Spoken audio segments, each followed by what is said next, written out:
Welcome to Black and Gold Today, brought to you by Cadillac of New Orleans. I'm Rachel Whittaker. The Saints report to the Greenbrier today, where Mickey Loomis and Sean Payton speak at 6 p.m. So, to break down some news, first let's bring in Saints beat writer Katherine Terrell, coming to us from, again, West Virginia. Well, Katherine, after Junior Gallette's dramatic cut, nose tackle Broderick Bunkley's failed physical prompted his release. So could John Jenkins be a valid replacement? I mean, he struggled with some physical issues himself in his 2 years. Right. Well, first of all, I think John Jenkins has a lot of growing up to do.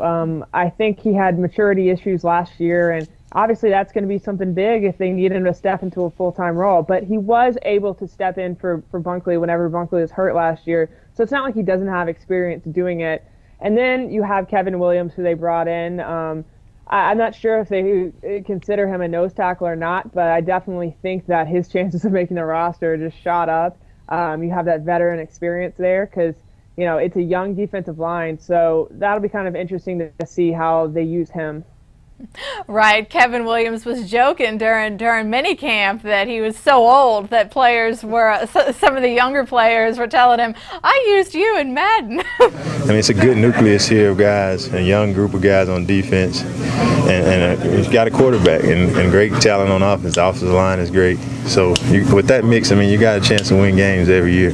Man, you'd be surprised the stories I've got that they made me feel so old. The guy we used to play with you on Madden and all these things. So I really didn't have to do much introducing. The guys already knew who I was. Anyway, in terms of the physically unable to perform list, Jarvis Byrd and Marcus Colston, two notables right there. Colston, I mean, he sat out a lot of the summer workouts, but Byrd, he needs the time, I think. So is this a concern at all? It could be. We don't know what's wrong with Colston. I think they kept saying that it was veteran rest, but I think it's probably more than that. You know, he's had foot issues for a while. It could be that. With Byrd, I'm going to say they probably just want to take it slow with that knee, which is smart. I mean, it's better to have them on the PUP list than not have them. And then Foster, I assume, is still rehabbing his knee injury too. He didn't practice at all this summer. So I don't know if it's a concern. We'll just have to wait and see how long they stay on the PUP list. But right now, I would say it's probably precautionary. Right, extremely early. The first practices of training camp starting tomorrow. I can't believe it's already here. But Katherine, the house in West Virginia starting to look good. I'm sure we'll be talking to y'all again very soon. See you then. Thanks for having me. And thanks again for watching, everyone. We'll see you on Thursday.